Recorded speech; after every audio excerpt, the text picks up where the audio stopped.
DWIC Business News.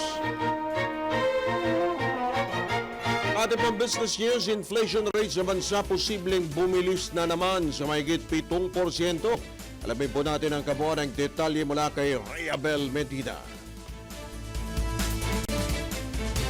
Ibinabala ng mga ekonomista mula sa University of Asia and the Pacific o UANP na bumilis muli sa mahigit 7% ang inflation sa Pilipinas sa ikatlong quarter ng taon.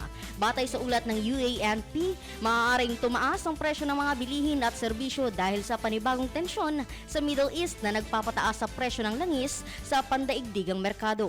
Dagdag pa rito ang pagpapatupad ng 85 pisong dagdag sa arawang sahod sa Metro Manila, gayon din ang inaasahang epekto ng Super El Nino na maaaring magpataas sa presyo ng mga pagkain. Bukod dito, ibinaba rin ng universidad ang second quarter economic growth forecast nito sa 2.5% mula sa dating 2.6%.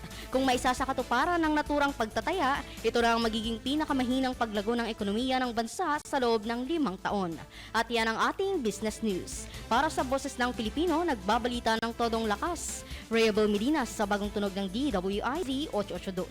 DWIZ Network News.